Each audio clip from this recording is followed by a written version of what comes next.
ആശുപത്രി വിമുക്തനായി വത്തിക്കാനിലെത്തിയെങ്കിലും ഫ്രാൻസിസ് മാർപ്പാപ്പയുടെ ചികിത്സകൾ തുടരുന്നു. കടുത്ത ന്യൂമോണിയ ബാധയെ തുടർന്ന് സങ്കീർണമായ രോഗാവസ്ഥയിലൂടെ കടന്നുപോയ പാപ്പായ്ക്ക് വത്തിക്കാനിലെ സാന്താ മാർത്തായിൽ ചികിത്സയും ഫിസിയോതെറാപ്പിയും നൽകിവരുന്നുവെന്ന് വത്തിക്കാൻ പ്രസ് ഓഫീസ് അറിയിച്ചു.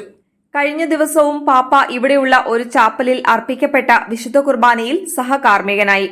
നിലവിൽ പുറത്തുനിന്നുള്ള ആർക്കും സന്ദർശനം അനുവദിക്കുന്നില്ലെന്നും അടുത്ത ആഴ്ചകളിലെ പാപ്പായുടെ പരിപാടികൾ സംബന്ധിച്ച് തീരുമാനങ്ങൾ ആയിട്ടില്ലെന്നും പ്രസ് ഓഫീസ് അറിയിച്ചു.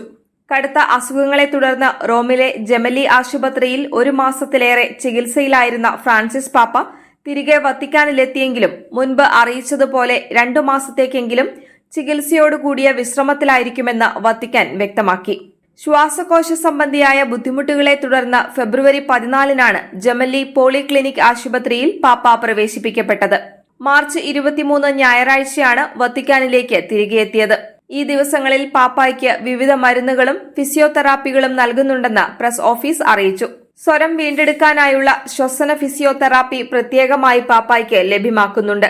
മരുന്നുകൾക്കും ഫിസിയോതെറാപ്പിക്കും പുറമെ ആശുപത്രിയിലെ അവസാന ദിവസങ്ങളിൽ നൽകിയിരുന്നതുപോലെ പാപ്പായ്ക്ക് ഈ ദിവസങ്ങളിൽ സാന്താ മാർത്തായിൽ വെച്ചും ഓക്സിജൻ നൽകുന്നുണ്ട്. എന്നാൽ മുൻപത്തേതിനേക്കാൾ കുറഞ്ഞ അളവിൽ മാത്രമാണ് ഇപ്പോൾ ഓക്സിജൻ നൽകുന്നത്. പാപ്പ വിശുദ്ധ കുർബാനയർപ്പണത്തിലും പ്രാർത്ഥനയിലും ചെറിയ തോതിലുള്ള ജോലികളിലും മുഴുകുന്നുണ്ട്. പുറത്തുനിന്നുള്ള സന്ദർശകരെ ആരെയും നിലവിൽ പാപ്പ സ്വീകരിക്കുന്നില്ല. ജൂബിലിയുമായോ വലിയ ആഴ്ചയിലെ കർമ്മങ്ങളുമായി ബന്ധപ്പെട്ടോ പരിപാടികളിൽ പാപ്പായുടെ പങ്കാളിത്തം സംബന്ധിച്ച് നിലവിൽ തീരുമാനങ്ങൾ ആയിട്ടില്ല. പാപ്പായുടെ ആരോഗ്യസ്ഥിതിയിലുള്ള മാറ്റമനുസരിച്ചായിരിക്കും മുന്നോട്ടുള്ള തീരുമാനങ്ങളെന്ന് പ്രസ് ഓഫീസ് വിശദീകരിച്ചു. എന്നാൽ കഴിഞ്ഞ ആഴ്ചകളിലെന്ന പോലെ ഈ ബുധനാഴ്ചയും പൊതു കൂടിക്കാഴ്ചാ വേളകളിലേക്കായി തയ്യാറാക്കപ്പെട്ട പാപ്പായുടെ പ്രഭാഷണം പ്രസിദ്ധീകരിക്കപ്പെടും.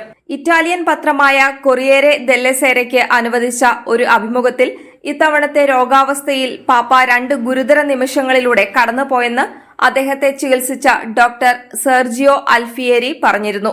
ഫ്രാൻസിസ് പാപ്പായെ ആശുപത്രിയിൽ നിന്ന് ഡിസ്ചാർജ് ആക്കുന്നതിന് മുൻപും ഇത് സംബന്ധിച്ച് ജെമലി ആശുപത്രിയിൽ വെച്ച് അദ്ദേഹം സംസാരിച്ചിരുന്നു. ഇതിൽ ശ്വാസകോശ മസിലുകൾ കോച്ചിപ്പിടിക്കുന്നതുമായി ബന്ധപ്പെട്ട് ഫെബ്രുവരി 28-നുണ്ടായ ബുദ്ധിമുട്ട് ഏറെ ആശങ്കയുളവാക്കിയെന്ന് അദ്ദേഹം വ്യക്തമാക്കി. ശരീരാവയവങ്ങൾക്ക് നാശമുണ്ടായേക്കാവുന്ന സാധ്യത ഉണ്ടെങ്കിലും കഴിയുന്നത്ര മരുന്നുകൾ നൽകി അദ്ദേഹത്തെ രക്ഷിക്കാൻ ശ്രമിക്കണോ അതോ മരുന്നുകൾ നിർത്തിവെക്കണോ എന്ന തീരുമാനമെടുക്കേണ്ടി വന്ന ഒരവസ്ഥയുണ്ടായെന്നും എന്നാൽ പിന്നീട് പാപ്പായുടെ തീരുമാനപ്രകാരം ചികിത്സ തുടരുകയായിരുന്നുവെന്നും അദ്ദേഹം വിശദീകരിച്ചു.